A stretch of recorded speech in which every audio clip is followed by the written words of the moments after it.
प्यारे दोस्तों, आज हमारी चर्चा का विषय है कोरोना यानी कोविड-19 इन्फेक्शन एवं इससे आई निसंतानता यानी इनफर्टिलिटी के इलाज में रुकावट। There's a halt or a pause in infertility treatment with this infection. मार्च के महीने में लॉकडाउन डिक्लेयर हुआ। हमारे माननीय प्रधानमंत्री ने बोला कि अब हम सब अपने अपने घरों में रहेंगे और कोई कहीं नहीं जाएगा, सारे कामकाज बंद हो जाएंगे। इसी घोषणा से हमारी दुनिया में पूरी तरह से परिवर्तन आ गया। Our lives changed by 360 degrees. यह एक ऐसी घटना थी जो होना तो दूर, परंतु इसके बारे में सोचना भी बहुत कठिन था।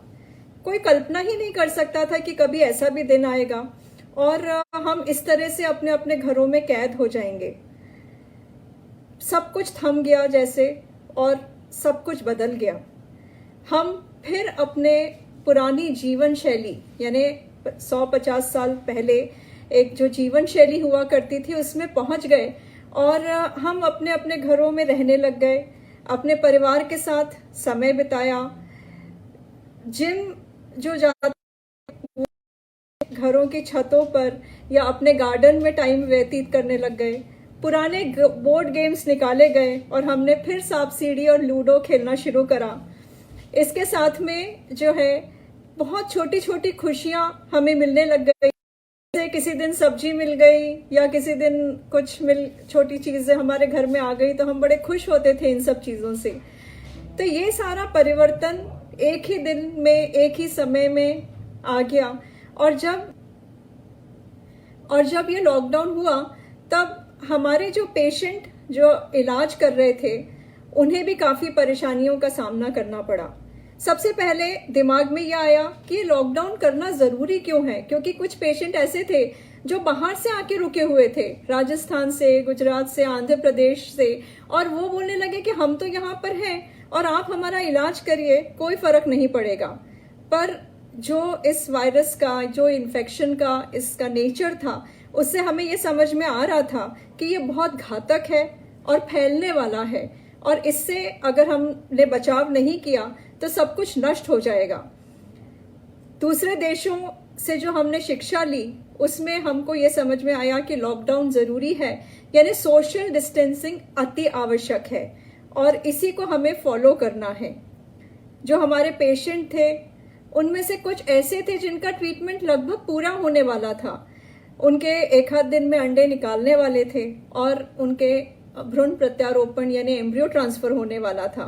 पर जब ये लॉकडाउन घोषित हुआ तो हमने उनको बोला कि ठीक है, हम आपके एग तो निकाल लेते हैं क्योंकि एक ही दिन का समय है, पर इन अंडों को निकाल के हम एम्ब्रियो बना लेंगे और ये जो एम्ब्रियो है हम फ्रीज कर लेंगे, क्रायो प्रिजर्व कर लेंगे और जब सारी चीजें ठीक हो जाएंगी और ये जो नियंत्रण हो जाएगा इस स्थिति का, तब हम उसको वापस आपके यूट्रस में डाल देंगे। तो वो बड़े परेशान हुए, कुछ लोगों ने गुस्सा भी खाया, कुछ लोग नाराज भी हुए और एक समय ऐसा था जब उनको समझाना थोड़ा मुश्किल भी था। हालांकि वो बहुत अच्छे से समझ गए और वो आज भी फोन करके यही बोलते हैं कि ठीक है, उस समय आपने जो डिसीजन लिया वो ही सबसे अच्छा था।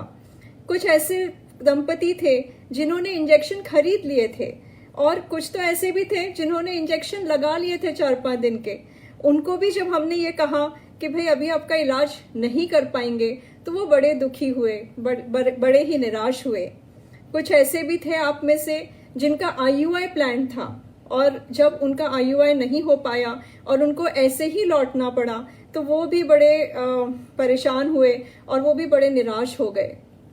कुछ नए पेशेंट्स थे जिन्होंने टाइम लिया हुआ था और जब उनको ये बताया गया कि उनका अपॉइंटमेंट नहीं हो पाएगा या हम लोग अवेलेबल नहीं है या सेंटर बंद है, तो वो बड़ी मिन्नतें करने लगे कि बड़े मुश्किल से तो मैडम हमने अपने परिवार वालों को समझाया था, हस्बैंड को समझाया था कि इलाज करेंगे और हमको इलाज के लिए ले चलें, जब वहाँ पे इलाज नहीं हो पाएगा तो हमारा फिर क्या होगा। और वो बड़ी कोशिश कर रहे थे कि भाई कैसे भी आप हमको देख लीजिए, पर हमको पता था कि वो संभव नहीं है। कुछ ऐसे भी दंपति होते हैं जो गर्मी की छुट्टियों में अपना इलाज कराना चाहते हैं और उन्होंने सब कुछ सुनिश्चित करा होता है कि भाई इस समय हम जाके इलाज करेंगे और हम सफलता पाएंगे। उनको भी वो भी बड़े लाचार थे क्योंकि ना वो आ सकते थे ना हम उनका इलाज कर पा रहे थे। कुछ ऐसे भी केसेस थे जिनका हमने एग निकाल के एम्ब्रियो फ्रीज कर लिए थे। और ये जो फ्रोजन एम्ब्रियो ट्रांसफर कहा जाता है जिस पद्धति को, जिसमें कि हम लोगों ने जो एम्ब्रियो संग्रहित किए उनमें से 1 या 2 एम्ब्रियो भ्रूण डाला जाता है, कुछ लोग वो चाहते थे पर वो भी इलाज किसी तरह संभव नहीं हो पा रहा था और वो उनको भी बड़ी दिक्कतें और परेशानी आ रही थी। तो ये कुछ ऐसे कपल्स थे जो कि बहुत कुछ चाहते थे पर वो स्थिति नहीं आ पा रही थी कि उनका इलाज हमको एकदम से रोकना पड़ा और ये भी नहीं मालूम था कि ये इलाज कब वापस से शुरू होगा। कुछ ऐसे भी दंपति हैं जो हमको लगातार फोन करते हैं और ये कहते हैं कि हमें बड़ी चिंता हो रही है, मैडम आप ये बताइए कि हमारा इलाज जो है वो कब हो पाएगा और कहीं ऐसा तो नहीं हम लेट हो जाएंगे और ये इलाज संभव नहीं हो और हम कभी मां नहीं बन पाए, हमारे अंडे ही खत्म हो जाए, हमारा कुछ भी नहीं रहेगा। तो ऐसे भी कुछ चिंताएं हैं जो हम लोग लगातार फोन पे सॉल्व करते रहते हैं और उनको यही सांत्वना देते हैं कि भाई ये स्थिति है, ये परमानेंट नहीं रहेगी और इसका कुछ ना कुछ तो निकाल आएगा, कुछ तो सोल्यूशन होगा जब हम वापस से एक रीस्टार्ट करेंगे और फिर हम आपका इलाज करेंगे। चिंता करने से कुछ भी नहीं हो पाएगा। कुछ लोग ऐसे भी हैं जो कहते हैं कि मैडम ये अभी क्यों होना था, इलाज हो जाता उसके बाद हम देखते हैं, हो जाता हमारा इलाज हो जाता, कुछ तो हो जाता, कुछ पॉजिटिव उम्मीद निकलती, कुछ तो हम पॉजिटिव वो लेके जाते। पर ये सब चीजें अपने हाथ में नहीं है। उनको भी यही समझाया जाता है कि बेटा ये सब स्थिति जो है ये हम तय नहीं करते हैं, ये तो प्रकृति का नियम है और इसके हिसाब से ही सब चीजें हमको करना रहेंगी और कुछ ना कुछ तो होगा। हर एक काली अंधेरी रात के बाद एक नया सवेरा आता है, हर दुख के बाद एक खुशी की घड़ी आती है। वैसे ही ये भी विपदा टल जाएगी और हम आपका इलाज आगे करने के सक्षम होंगे। सबसे जरूरी बात यह है कि अभी आपको ये समझना पड़ेगा कि जैसे आप लाचार हैं, इलाज नहीं करवा पा रहे हैं, वैसे हम भी एक तरह से लाचार है कि हम इलाज नहीं कर पा रहे हैं और हम दोनों इक्वली ही दुखी हैं या सैड हैं कि भाई ये सब चीजें संभव नहीं हो पा रही हैं। पर आपको ये समझना पड़ेगा, मैं, हमारी पूरी टीम एशियन इंस्टीट्यूट की, हम सब आपके साथ हैं और कुछ ना कुछ जरूर होगा, अच्छा होगा। आपकी जो मनोदशा है वो हम बहुत अच्छे से समझ पा रहे हैं क्योंकि बड़ी जल्दी होती है जब इस तरह के इलाज करना होता है। एक एक दिन भारी लगता है, ऐसा लगता है कि कब हम करें और सब चीजें अच्छी हो जाए और हमारे घर भी एक अच्छा हंसता खेलता फूलता बच्चा आ जाए। तो ये सब चीजें रहती हैं और इस समय यही समझना पड़ेगा कि जो भी डिसीजन आपके लिए लिया गया है सरकार के द्वारा, वो ना केवल आपकी सुरक्षा के लिए जरूरी है परंतु आपके परिवार, जिसमें हर बच्चे भी होंगे, बुजुर्ग भी होंगे, उनके लिए भी आवश्यक है। आपके पड़ोसी, आपके समाज, आपका शहर, आपका देश, सभी की सुरक्षा का दायित्व आपके हाथ में है। तो हम यही चाहेंगे कि ये स्थिति जल्दी से ठीक हो जाए और हम वापस से पहले की तरह मिलने लगे और आपका इलाज करने के सक्षम हो जाए। तो मैं इसी चीज के साथ मैं देख रही हूँ कि बहुत सारे क्वेश्चंस आ रहे हैं इस पे, तो मैं चाहूंगी कि हम आपकी जो प्रॉब्लम्स हैं उनको सॉल्व करें। और ये जो है कुछ क्वेश्चंस आए हैं, we are going to start IVF with you, what preparations can be done right now utilising this time. ये बहुत अच्छा सवाल है जिसमें कि किसी ने पूछा है कि ये समय है जब हमारे पास टाइम है, क्योंकि क्या होता है कि जब मैं प्रैक्टिस करते हैं हम लोग तो कुछ ऐसे कपल्स रहते हैं जो इलाज तो करते हैं पर उनका कोई प्रिपरेशन नहीं रहता है और इसमें लाइफस्टाइल मॉडिफिकेशन का एक बहुत बड़ा रोल रहता है। जो कपल्स रहते हैं उनको हम लोग यही समझाते हैं कि आप अपनी डाइट फॉलो करें, आप प्रॉपर एक्सरसाइज करें, अगर आपका वजन कम है तो वो भी ठीक होना चाहिए, अगर आपका वजन बहुत ज्यादा है तो आप एक्सरसाइज करें, डाइट के ध्यान रखें जिससे आपका वेट कम हो जाए, किसी तरह का तनाव ना रखें। तो 90% लेडीज हमको ये बोलती है कि मैडम हमको तो समय ही नहीं है, हम ये सब चीजें कैसे कर पाएंगे। मैं ऑफिस जाती हूँ, मैं घर का खाना बनाती हूँ, मैं बहुत सारे दूसरे काम करती हूँ, जिसके कारण हमको समय नहीं मिल पाता। तो मैं उनको यही बोलना चाहूंगी कि ये एक ऐसा समय है जब आपके ये जो समय टाइम है उसको आप यूटिलाइज करिए, और जो जो चीजें आप नहीं कर पा रहे थे वो सब आप करिए। मान लीजिए आप एक्सरसाइज नहीं कर पा रहे थे, आजकल बहुत सारे ऑनलाइन कोर्सेज हैं, बहुत सारी चीजें हैं जिसमें आप कर सकते हैं, और आप एक्सरसाइज भी सीख सकते हैं, और आप एक्सरसाइज कर सकते हैं। नए नए पकवान, जो डाइट कंट्रोल का वो रहता है जिसमें कि आपके डाइट कंट्रोल करने के लिए या क्या डाइट होनी चाहिए वो आपको बताया जाता है, तो वो भी आपको सब चीजें फॉलो करना चाहिए। तो ये टाइम आप बहुत अच्छे से यूज कर सकते हैं, जिसमें कि आप बिना किसी टेंशन के, बिना किसी स्ट्रेस के आप सब चीजें फॉलो कर सकते हैं। तो इसको आप यूज करके और एक पॉजिटिव एटीट्यूड बना के हमारे पास आइए। तो ये टाइम आप वेस्ट नहीं करें, बल्कि आप इसको बहुत अच्छे से यूज करें। एक और प्रश्न आया है कि मेरी बेटी को 2 महीने की प्रेगनेंसी है, कहीं कोरोना इन्फेक्शन के प्रभाव से इसमें प्रॉब्लम तो नहीं आ जाएगा और इस पे कोई बुरा असर तो नहीं पड़ेगा। देखिए चंचला जी, जो आपने सवाल पूछा है, हो सकता है कि आपके घर में प्रेगनेंसी हुई है किसी को, और या आप ही को प्रेगनेंसी है, तो इसमें प्रेगनेंसी पर इसका कोई दुष्प्रभाव नहीं देखा गया है, और इसमें अभी तक तो ऐसा नहीं पाया गया है कि कोई इस इन्फेक्शन से आपकी प्रेगनेंसी खराब हो जाएगी या आपके इसमें एबॉर्शन हो जाएगा, मिसकैरेज के रेट्स ज्यादा हैं, ऐसा नहीं पाया गया है। तो सबसे अच्छा यही होगा कि आप बिल्कुल अच्छी तरह से रिलैक्स रहें, अपने खाने पीने का, एक्सरसाइज का, वॉकिंग का, जैसा भी हो आप ध्यान रखें, और उसके साथ में एक पॉजिटिव एटीट्यूड बना के चलें, अपने आसपास खुशी का वातावरण बनाएं, और इससे सब चीजें अच्छी होने का जो है वो चांसेस बढ़ जाएंगे। तो ये एक सवाल था जो बहुत इम्पोर्टेंट है, और मैं देख रही हूँ कि बहुत सारे लोग जो हैं इसको वॉच कर रहे हैं। आपके मन में कोई भी सवाल हो तो आप अवश्य पूछिए। ये एक ऐसा प्लेटफॉर्म है जहाँ पे हम अपन एक दूसरे से बात कर सकते हैं। तो इसमें और भी कई सवाल हैं। मैम, लॉकडाउन के दौरान आपने हम सबकी तकलीफों को समझ कर और लाइव सेशन लिया, इसके लिए धन्यवाद। मैं आपका धन्यवाद देती हूँ ऋतुपूर्णा शास्त्री जी, जो आप आए और सुन रहे हैं, और आपकी भी कोई समस्या है तो हम, ये तो ठीक है एक लाइव सेशन है, पर वैसे भी हमेशा मैं और मेरा जो एम परिवार है, पूरा स्टाफ है, वो हमेशा 24 घंटे 24/7 आप लोगों के लिए उपलब्ध है। इस दौरान भी आपकी कोई भी समस्या हो, किसी भी तरह की परेशानी हो, हम आपसे बात भी कर सकते हैं, वीडियो कॉल भी कर सकते हैं, और आपको कहीं देख भी सकते हैं। तो आप बिल्कुल अकेले नहीं हैं, घबराइए मत। अगला सवाल है, गुड इवनिंग मैम, कई बार ट्रीटमेंट और उसके अनिश्चितताओं के बारे में सोचकर बड़ा डिप्रेशन फील होता है। सही बात है। और कई बार गुस्सा भी आता है। ऐसे में क्या करें?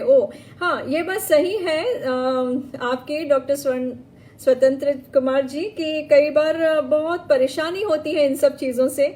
मेरे एक दोस्त है, साइकेट्रिस्ट फ्रेंड है, जो कि मनोवैज्ञानिक हैं, डॉक्टर हैं, और वो हमेशा यही बोलते हैं कि हमारे पास पेशेंट के कॉल्स बहुत आ रहे हैं, क्योंकि ये एक ऐसा समय है जिसमें आप एकदम अनिश्चित समय के लिए आप घर में रह रहे हैं और आपको कुछ आगे का मालूम नहीं है कि क्या होगा।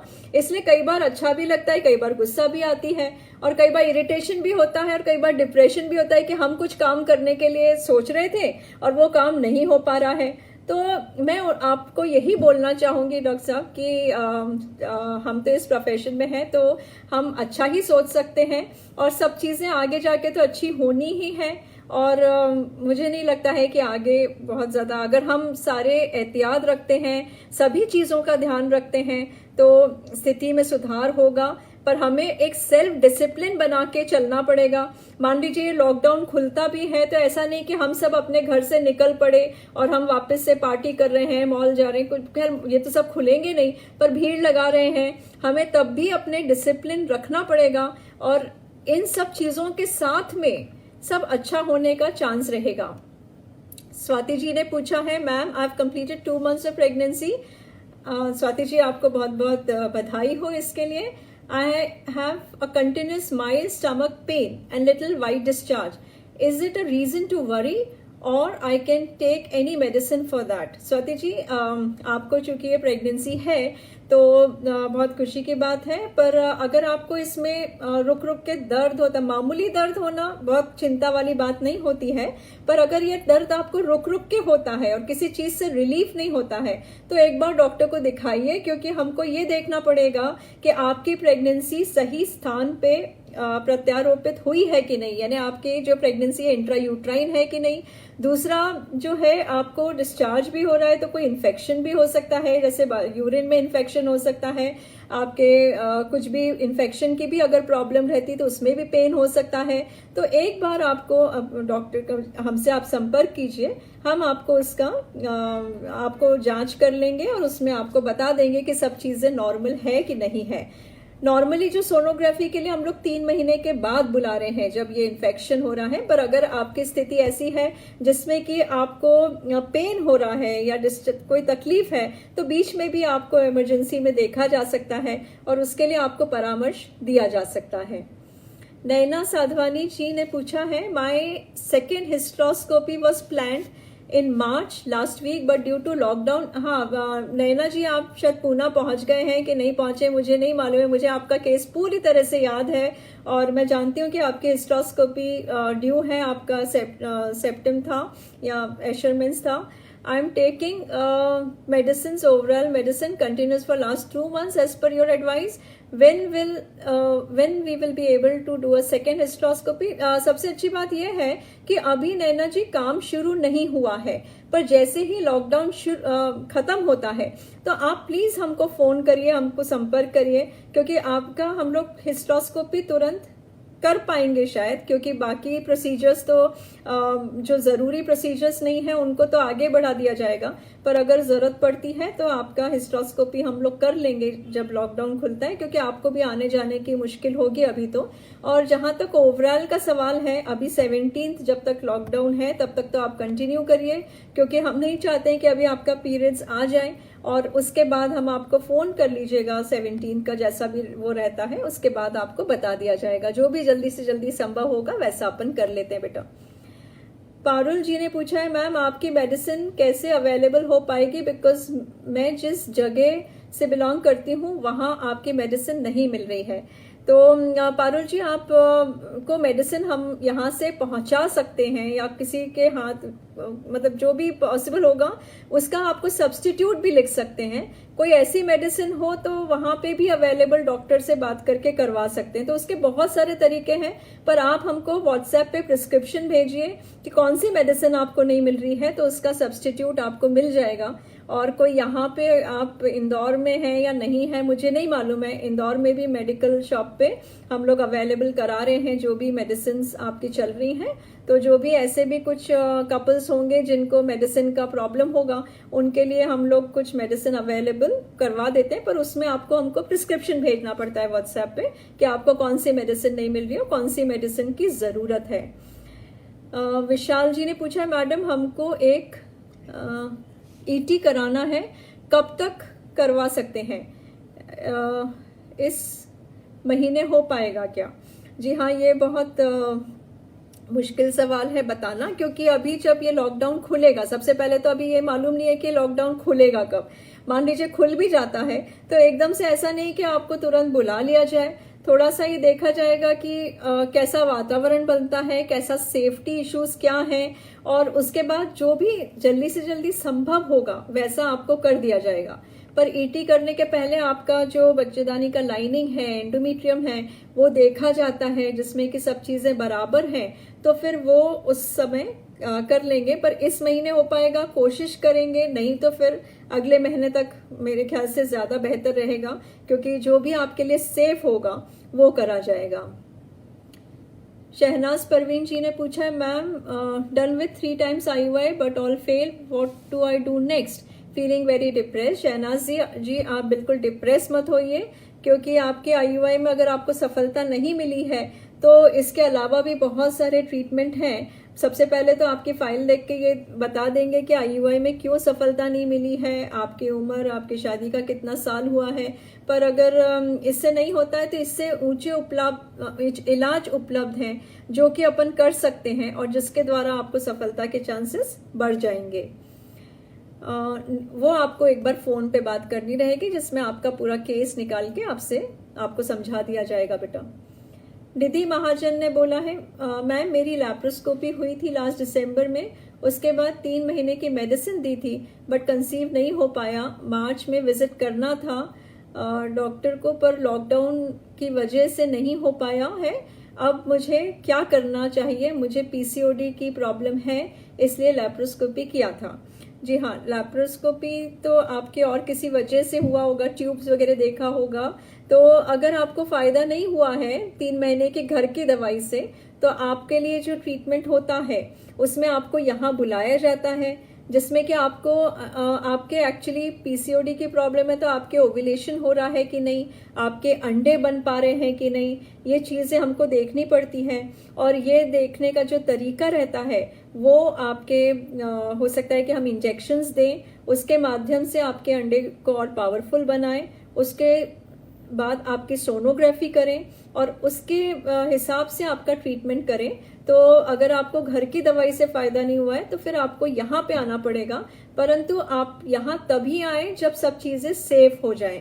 आपका जब ये लॉकडाउन खत्म हो जाएगा तब आप फोन पे बात करेंगे, आपकी पूरी फाइल देख के जितना ट्रीटमेंट हो सकता है, आप जहां भी रहते हैं, मान लीजिए आप इंदौर में नहीं रहते हैं तो वहीं पे चालू कर दिया जाएगा फोन के द्वारा, और फिर आपको जब जरूरी है तब यहाँ बुलाया जाएगा। तो इसके नेक्स्ट स्टेप पे जाना पड़ेगा, क्योंकि PCOD का ट्रीटमेंट हमेशा एक स्टेप वाइज तरीके से होता है, जिसमें कि अगर पहले पायदान पे फायदा नहीं पड़ा तो अगले उस पे जाना पड़ता है। तो निधि, आपका ट्रीटमेंट जैसे ही लॉकडाउन खुलता है तो आप हमसे फोन पे चर्चा करें और फिर अपन आगे बात करते हैं बेटा, और डिप्रेस बिल्कुल मत होइए। अनीता जी ने पूछा है, ma'am I am from Rewa, I was to plan IVF but meanwhile I conceived after hysteroscopy. Oh wonderful, congratulations. मैं बहुत खुश हूँ अनीता जी, आपका काम हो गया।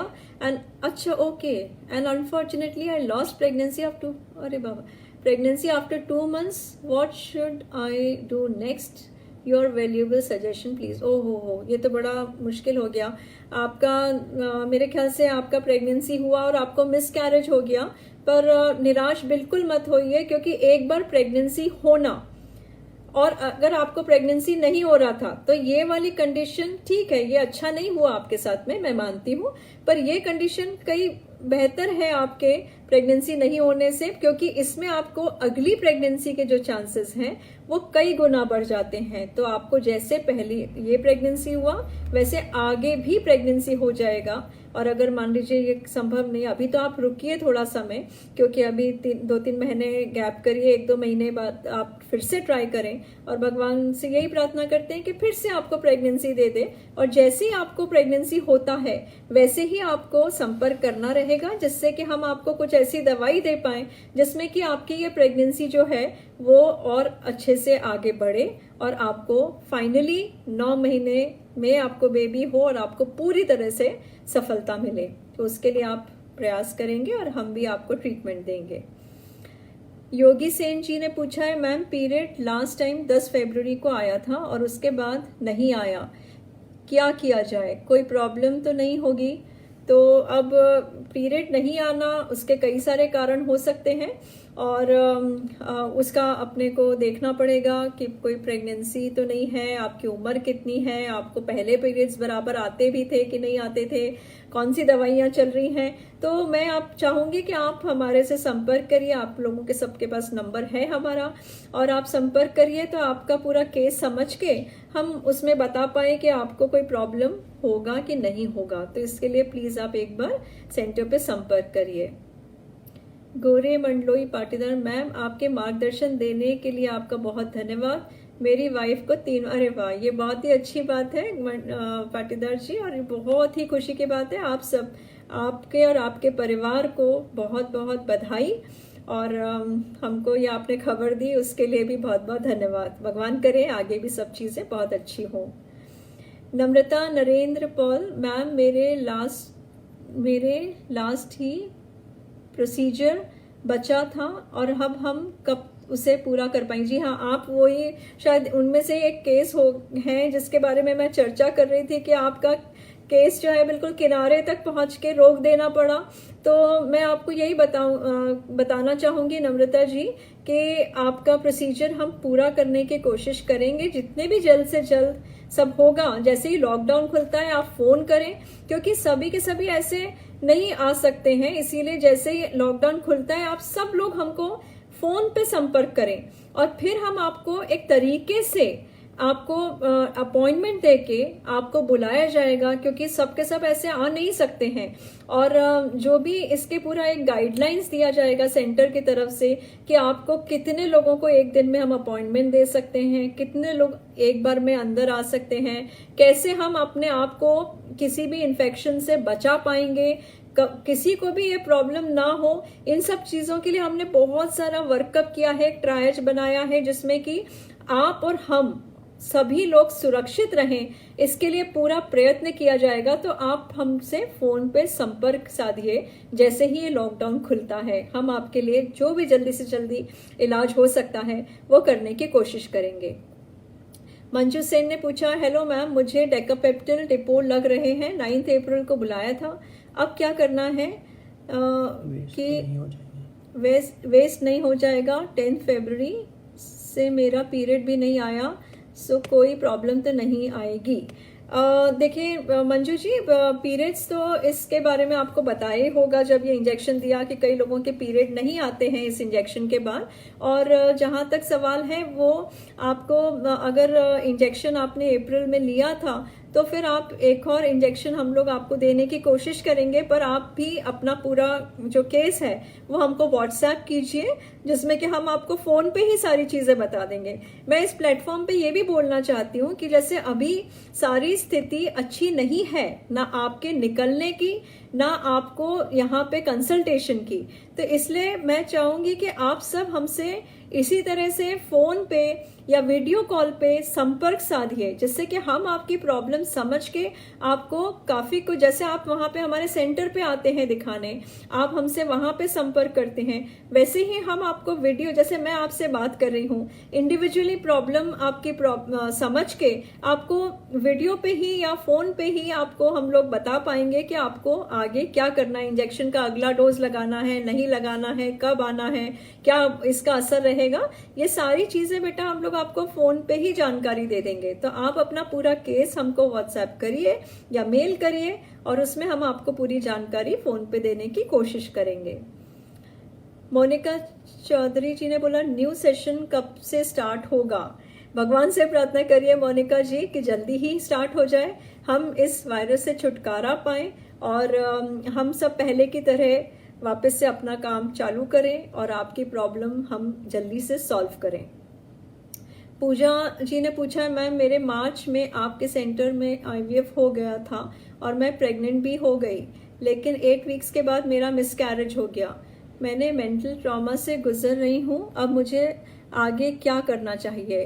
पूजा जी, अगर आपको मिसकैरेज हुआ है तो अब ये अच्छा तो नहीं है, परंतु ये जैसे मैंने अभी थोड़ी देर पहले चर्चा करी थी कि ये आपको एक बार प्रेगनेंसी होना और उसमें अगली प्रेगनेंसी का होने में काफी मदद देता है। तो अगर आपका केस ऐसा है, उसका डिटेल हम लोग जो लैब में और पता कर लेंगे कि आपके एग कैसे थे, स्पर्म्स कैसे थे, आपका एम्ब्रियो कैसे बना था। अगर सब चीजें अच्छी होती हैं तो फिर आपको एक दफा और ट्राई करना रहता है। और अगर आपके मान लीजिए कोई भी चीज की प्रॉब्लम आती है थी, हमको ऐसा लगता है कि आपके केस में ये प्रॉब्लम है और इस कारण से आपका मिसकैरेज हुआ, तो वो आपसे डिस्कस किया जाता है और उसके अकॉर्डिंग जो है आपको ट्रीटमेंट दिया जाता है। Mahadev Shiv ji, good evening ma'am, I am Rakhi Batham, ma'am हमारा ट्रीटमेंट फेल हो गया था और दोबारा से 14 अप्रैल को बुलाया था, अब से सिचुएशन में क्या करें? अभी तो कुछ नहीं करना है राखी जी, जब तक लॉकडाउन नहीं खुलता है आप थोड़ी सी तसल्ली रखिए। और अगर आपको मान लीजिए एक बार में फायदा नहीं हुआ तो अपन और समझते हैं ऐसे केसेस में कि क्यों फायदा नहीं हुआ, क्या कर सकते हैं, क्या आपके लिए बेस्ट रहेगा है कि कुछ ना कुछ डेफिनेटली अच्छा अपन प्लान करेंगे और आपका आगे भी इलाज करेंगे जिसमें आपकी सफलता की चांसेस और ज्यादा बढ़ जाएं। विनय द्विवेदी जी ने पूछा है मैम मैं रीवा से बोल रहा हूँ, तिवारी का हस्बैंड, मुझे यहाँ जानकारी चाहिए कि इंजेक्शन लगा हुआ था 14 अप्रैल की डेट की, इंजेक्शन लगने के बाद क्या कोई दूसरा प्रोसेस चालू होगी?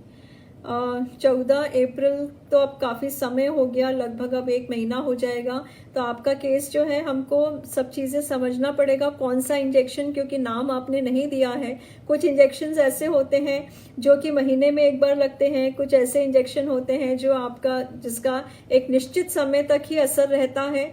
तो आप उसके बारे में हमको थोड़ी सी और जानकारी देंगे तो हम आपको फ़ोन पे ही मदद कर देंगे। तो आप भी अपना फाइल नंबर दीजिए, आपका फाइल के डिटेल्स दीजिए, आपके केस की डिटेल्स दीजिए, जिसमें हम आपको फ़ोन पे काफ़ी सारी चीज़ों के लिए हेल्प कर देंगे और आपको आने की ज़रूरत नहीं है अभी, और आपको फ़ोन पे ही बता देंगे कि आपको इंजेक्शन का क्या करना है।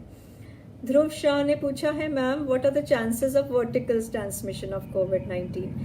ध्रुव जी ये बहुत अच्छा सवाल है, क्योंकि कई सारे लोग हमको फ़ोन करके पूछ रहे हैं कि हमारे वर्टिकल ट्रांसमिशन मतलब माँ से बच्चे को होने के क्या चांसेस हैं। तो अभी तक जितनी भी स्टडीज़ पाई गई हैं, जितनी भी स्टडीज़ हुई हैं या जितनी भी डिलीवरीज हुई हैं, उसमें ऐसा वर्टिकल ट्रांसमिशन का चांसेस नहीं होते देखा है। इसलिए अपन थोड़ा सा निश्चिंत रह सकते हैं कि ऐसा कोई प्रॉब्लम नहीं होगा। और अगर आपके घर में कोई भी डिलीवर हो रहा है तो उसमें सारे प्रिकॉशंस रख के अपने को करना पड़ेगा, पर वर्टिकल ट्रांसमिशन के चांसेस नहीं हैं। विश्वजीत जी ने पूछा है लॉकडाउन खुलने के बाद क्या हूँ तुरंत आ सकते हैं? नहीं नहीं नहीं, बिल्कुल नहीं विश्वजीत जी, आपको आना नहीं, यही समझाया जा रहा है कि जो गलतियां पहले हुई अपने देश में वैसा नहीं करना है, बल्कि आपको हमसे संपर्क साधना है।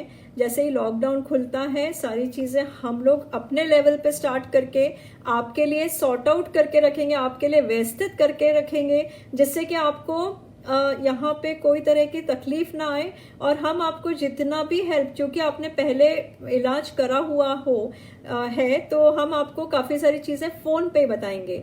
और मान लीजिए आप नए पेशेंट भी हैं, पहली बार दिखाना आना चाहते हैं, तो मैं आपको यही बताऊंगी कि आप बिल्कुल भी ऐसे नहीं कि एकदम लॉकडाउन खुला और आप चल पड़े। आपको हमको फ़ोन करना है, आपको हम अपॉइंटमेंट देंगे, किस समय देखेंगे ये भी तय होगा, कितने देर तक का काम रहेगा वो भी आपका फ़ोन पे तय होगा, और आपको सारी व्यवस्थाएं बना के या व्यवस्थित तरीके से देखा जाएगा। तो आपको एकदम से ऐसे नहीं आना है। और जहां तक आपके कंसल्टेशन का सवाल है, आपको मैं ये बताना चाहूंगी कि अभी हम लोग एक नई प्रोसेस चालू कर रहे हैं जो विदेशों में तो कई साल से है, पर अपने देश में इसका चलन थोड़ा सा कम है, और वो है टेलीमेडिसिन। टेलीमेडिसिन का मतलब होता है कि जैसे आज आप और मैं बैठ के बात कर रहे हैं, उसी तरह से हम आगे भी टेलीमेडिसिन के द्वारा बात कर पाएंगे। और इसमें जो प्रोसेस हमने तय किया है इसके लिए, जैसे आपकी कोई प्रॉब्लम है, मान लीजिए आपके 4 साल हो गए, 10 साल हो गए शादी के, और आपको प्रेगनेंसी नहीं हो पा रहा है, तो हम लोग आपको वीडियो कॉल पे, हमारे जो डॉक्टर्स हैं, हमारा एक स्टाफ है, वो आपसे बात करेगा और आपकी पूरी हिस्ट्री ले लेंगे। और उसके बाद आपको एक टाइम दे दिया जाएगा कि हम लोग आपको वीडियो कॉन्फ्रेंसिंग या टेलीमेडिसिन पे इतने बजे उपलब्ध होंगे, और करीब 20-25 मिनट जो भी समय लगेगा हम आपसे बात करेंगे और आपकी प्रॉब्लम फोन पे या वीडियो पे ही सॉल्व करेंगे, जिसमें कि अपन उसको एक बहुत अच्छे तरीके से ये सारी चीजें करने का सुनिश्चित करा है। और वो जल्दी ही आपको बताया जाएगा, क्योंकि अगला जो मैं सेशन लूंगी उसमें हम लोग टेलीमेडिसिन के बारे में ही आपको जानकारी देंगे।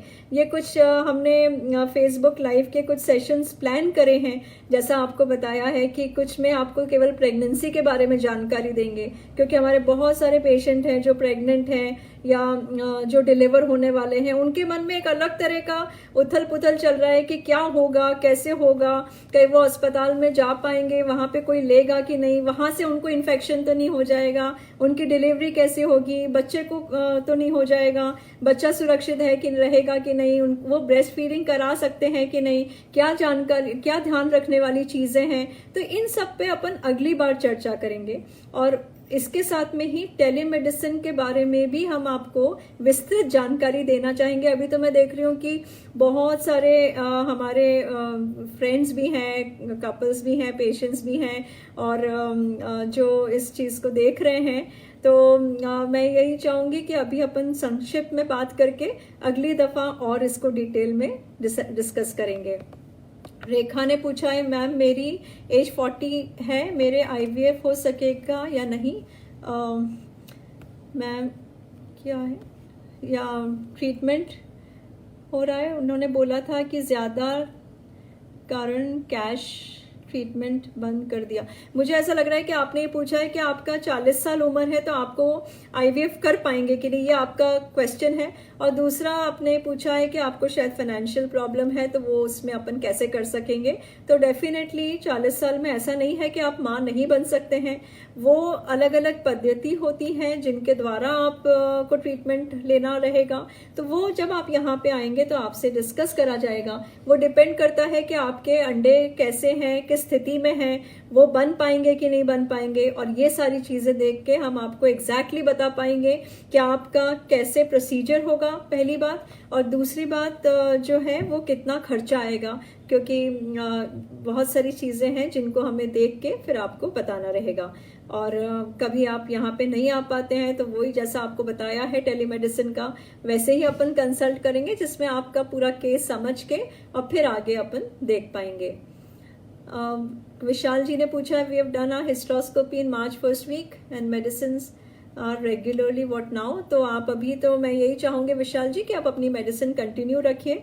जैसे ही लॉकडाउन खुलता है 17 तारीख के आसपास तो फिर हम बात करेंगे, और कोई भी मेडिसिन बंद ना करें, क्योंकि मोस्टली तो ये विटामिन की टैबलेट होती हैं या ताकत की दवाइयाँ होती हैं, प्रोटीन्स होते हैं जो कि सेहत के लिए अच्छे होते हैं। और अगर आपको लगता है कि इसके अलावा कोई मेडिसिन चल रही है तो वो आप हमको संपर्क करिए, तो हम आपको उसके बारे में जानकारी दे देंगे। ममता जी ने पूछा है, 7 बार IVF हुआ और सफल नहीं हुआ, क्वेरी भी फेलोपियन ट्यूब ब्लॉक है, क्या करें? तो ममता जी, शायद आपने कहीं 7 बार IVF कराया है और सफल नहीं हुआ, तो उसका कोई रीज़न हो सकता है।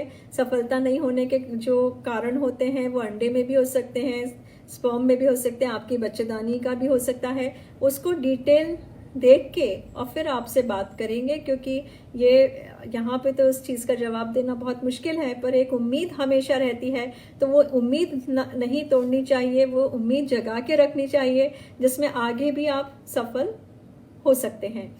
Anita ji, I have too much faith in you and your team members. Thank you Anita ji. I would like to take your treatment only. Thank you. आप बिल्कुल आइए, आप बिल्कुल वेलकम है अनीता जी, और आप जब भी पॉसिबल होगा आप ज़रूर आइए। हमें भी खुशी होगी आपका इलाज करने में। Though I lost pregnancy but still I am happy, at least I conceived, and thanks a lot to doctor Jain sir too. Doctor Jain साहब भी सुन ही रहे होंगे, उनको भी मैं ये कन्वे कर दूंगी।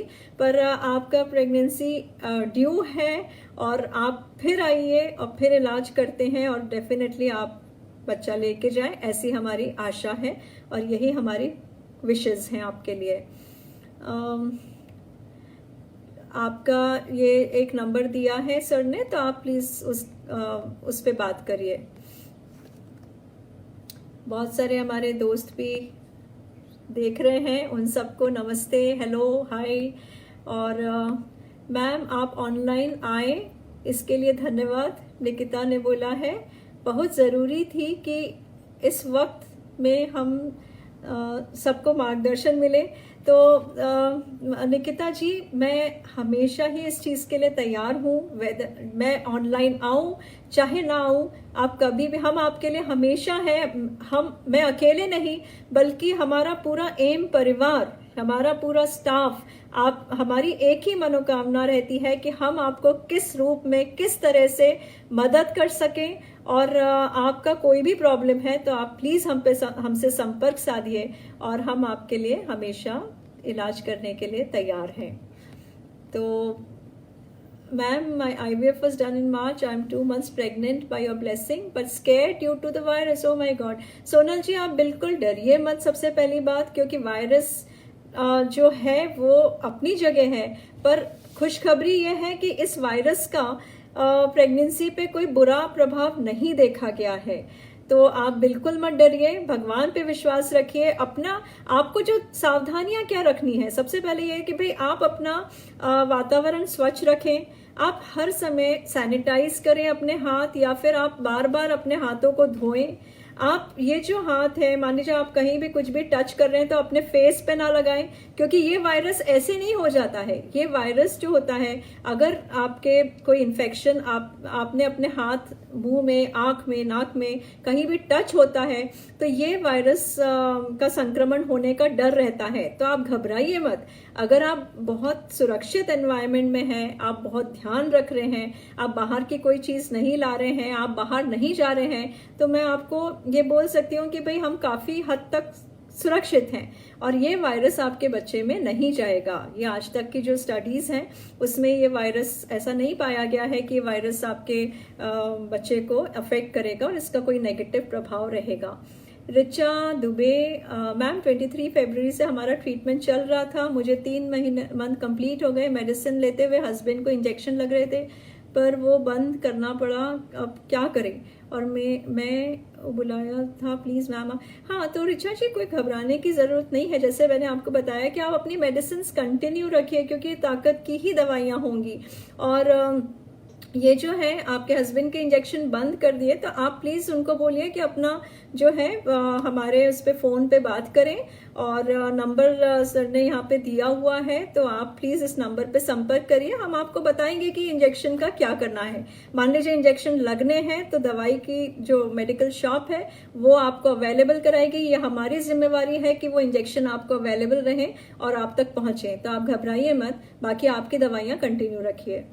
प्रिया जी ने लिखा ही, मैम नमस्ते, I done hysteroscopy, after that I didn't get any positive. देखिए हिस्ट्रोस्कोपी प्रिया जी एक जांच होती है, ये कोई इलाज नहीं होता है आपके प्रेगनेंसी के लिए। वो बात अलग है कि आपके जो कई लोगों को, जैसे अभी किसी ने सवाल किया था कि मैं हिस्ट्रोस्कोपी के बाद प्रेग्नेंट हो गई, तो ये बहुत खुशी की बात है, पर आपको इलाज की जरूरत होगी और आप हमसे संपर्क करिए। आपकी हिस्ट्रोस्कोपी के बाद आपको क्या इलाज प्लान करना था वो हम आपको डेफिनेटली बताएंगे और आपको सब चीज़ें समझा दी जाएंगी।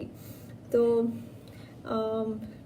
ये हम आपके पास इस नंबर से फ़ोन भी आ जाएगा। और ma'am discuss about fibroids, normal pregnancy is possible in this case और नॉट, ये पूछा है सवाल रिमझिम ने। तो रिमझिम फाइब्रॉइड और प्रेगनेंसी, इसमें फाइब्रॉइड के साथ में प्रेगनेंसी हो सकता है कि नहीं, ये एक बहुत अहम सवाल है जो अक्सर हमसे पूछा जाता है। जब भी हम कोई कॉन्फ्रेंस में जाते हैं कहीं, तो ये बहुत एक ऐसा मुद्दा रहता है जो बहुत बार डिस्कस होता है। तो ये आज तक कोई नहीं समझ पाया कि फाइब्रॉइड से प्रेगनेंसी में कोई अवरोध आता है, क्योंकि कई बार तो हम लोग देखते हैं कि फाइब्रॉइड में अपने आप ही प्रेगनेंसी हो गया।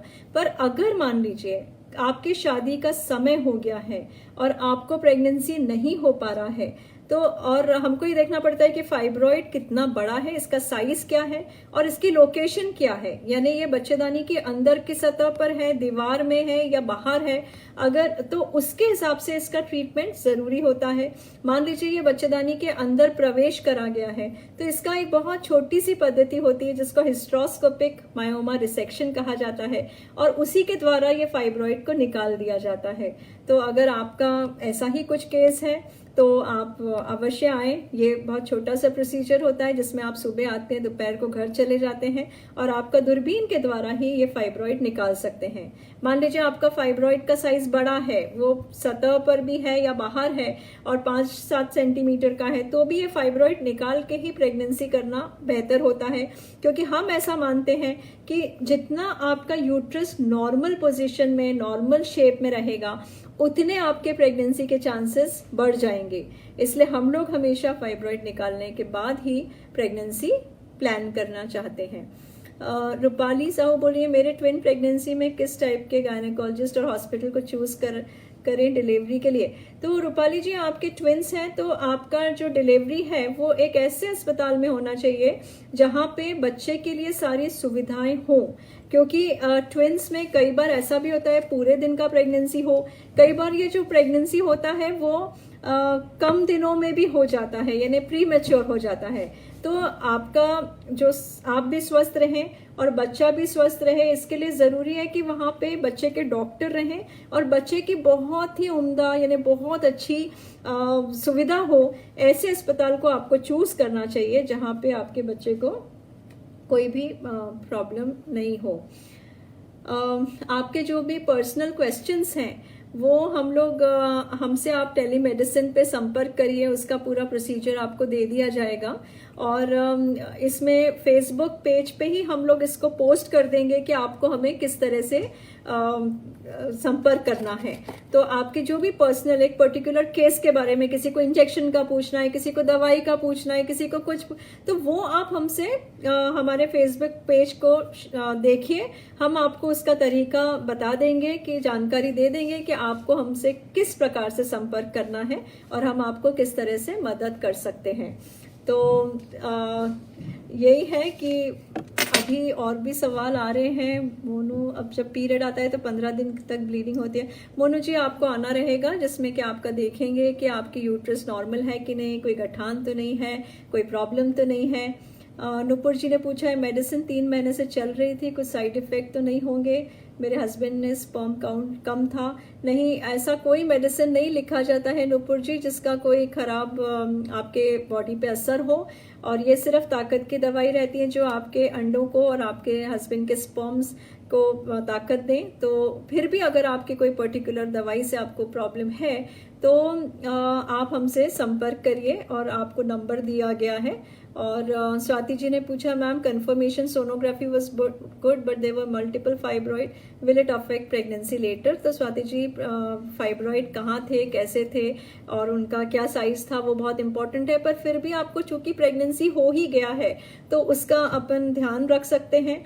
और हमारे बहुत सारे पेशेंट होते हैं इस तरह से जिनको कई बार ये भी बोल दिया जाता है कि आप अबॉर्शन करवा लें, फाइब्रॉइड है और उसमें प्रॉब्लम आएगी, पर हर केस में ये सही नहीं होता है। इसलिए आपको ज़रूरी है कि आपकी प्रेगनेंसी का बहुत ही अच्छे से देखभाल हो, जिससे कि सारी चीज़ें आने वाले समय में अच्छी हो। तो आपको भी डॉक्टर को दिखाना चाहिए। आप इंदौर में रहते हैं तो आप आ सकते हैं सेंटर, जब लॉकडाउन खुलता है फ़ोन करके अपॉइंटमेंट लेके, और आप अपनी रिपोर्ट भी हमको भेज सकते हैं जो हम आपसे बात कर लें। भावना जी ने पूछा, मैम 4 मार्च को सोनोग्राफी किया था आपने, 28 मिलीमीटर सिस्ट था, 29 को मेंसेस आया था पर स्टिल कंटिन्यूस। भावना जी, आप हमसे पर्सनली संपर्क करिए। तो आपको जैसे बताया कि आपकी पर्सनल समस्याओं के लिए हम लोगों ने एक हेल्पलाइन बनाई है जो आपको फेसबुक पे मालूम पड़ जाएगा। तो आपकी जो पर्सनल समस्याएं हैं वो हम आपको उस पर जानकारी दे देंगे। कुछ परिवार के भी लोग हैं जो हैं, नमस्ते सबको। श्रुति जी ने पूछा है, मैम हमारा हिस्टोस्कोपी पोस्टपोन हो गया तो अब आगे क्या करना होगा, जो मेडिसिन थी उनका क्या करें? मेडिसिन हम आपको बार बार यही समझा रहे हैं कि मेडिसिन आप कंटिन्यू करिए। जहां तक हिस्टोस्कोपी का सवाल है तो हिस्टोस्कोपी अपन करेंगे जैसे ही लॉकडाउन खत्म होता है, तो आप फोन कर लीजिए, आपको अपॉइंटमेंट दे दिया जाएगा और आपकी हिस्टोस्कोपी हम लोग करेंगे और आपको आगे का ट्रीटमेंट भी बता देंगे। मैम अगर एग लेट बनता है तो प्रेगनेंसी होगी कि नहीं? कभी बिल्कुल हो सकती है। एग बनता है तो प्रेगनेंसी के चांसेस होते हैं। लेट बने, कई लोगों के पीरियड्स मान लीजिए बराबर नहीं होते हैं तो उनके एग्स में भी प्रॉब्लम आती है, और इसीलिए उनको जो है वो एक बार आपको दिखाना रहेगा और आपका प्रॉब्लम हम लोग डेफिनेटली सॉल्व कर सकते हैं। तो मुझे यहाँ आप लोगों से बात करके, आपके सवालों के जवाब देके बहुत अच्छा लग रहा है और बहुत खुशी हो रही है, क्योंकि इतने दिनों से हम भी अपने घरों में बैठे हुए हैं और हम यही चिंता कर रहे हैं कि सब लोग भी बहुत चिंता कर रहे होंगे कैसा होगा, क्या होगा। तो मैं आपको यही बताना चाहूँगी कि सब चीज़ें बहुत अच्छी होंगी आने वाले दिनों में, और हम फिर वैसे ही मिलेंगे, आपका इलाज करेंगे। तब तक के लिए जो 2 लाइनें हैं वो मैं आपको बताना शेयर करना चाहूँगी। सितारों को आँखों में महफूज रखना, सितारों को आँखों में महफूज रखना, बहुत दूर तक लंबी रात होगी। मुसाफिर हो तुम भी, मुसाफिर हैं हम भी, मुसाफिर हो तुम भी, मुसाफिर हैं हम भी, किसी मोड़ पर फिर मुलाकात होगी। और इन्हीं शब्दों के साथ मैं जुदा आपसे माफ़ी चाहती हूँ कि अब हमको जाना रहेगा। और अगर आप चाहेंगे तो अगले शनिवार को हम फिर मिलेंगे और फिर हम आपके क्वेश्चंस का जवाब देंगे। और जितने भी लोग इस प्लेटफॉर्म पे आए, जिन्होंने अपने प्रश्न रखे, जिन्होंने अच्छी अच्छी बातें शेयर करी, जिन्होंने अपनी प्रॉब्लम शेयर करी, उन सभी को मैं धन्यवाद देना चाहूँगी। साथ ही अपने परिवार, अपने दोस्त, अपने मिलने जुलने वाले सभी को मैं एक बार धन्यवाद दूंगी और यही बोलूँगी कि जो है वो आप अपना बहुत ध्यान रखें। और आप ये भी कर सकते हैं कि हमारा अगले जो टॉपिक है उसका आप सजेशन हमारे फेसबुक पे दें कि आप क्या चाहते हैं, कि आप क्या डिस्कस करना चाहते हैं हमसे, और आपके कमेंट्स भी हमको पहुंचाएं, जिससे कि हमको एक प्रोत्साहन मिलेगा कि आपको ये सब चीज़ें अच्छी लग रही हैं कि नहीं लग रही हैं। और बहुत जल्दी हम आपके संपर्क में आएंगे, और तब तक के लिए आप बहुत खुश रहें, जहाँ भी हैं, जैसे भी हैं, जिस भी माहौल में हैं, बहुत सुरक्षित रहें। आप अपना पूरा ख्याल रखें, अपने परिवार का पूरा ख्याल रखें, रोज़ कुछ नया ट्राई करें, जो भी आपको अच्छा लगता है, जो आप बहुत सालों से नहीं कर पाए हैं कृपया वो करें। एक नया थॉट के साथ सुबह उठें। और आप में से कई ऐसे भी होंगे जिन बहुत कुछ आपके लाइफ में कुछ कुछ होता रहता होगा और आपको कभी टाइम ही नहीं मिला होगा, और इस टाइम को आप यूज़ करें। ऐसा मत सोचिए कि पता नहीं क्या होगा, उस टेंशन में ना रहें।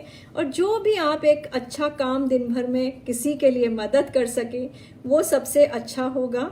जो हम किसी के लिए कुछ करें, कुछ आप अच्छे विचार रखें, भले ही वो काम बहुत छोटा हो, बड़ा हो, कैसा भी हो।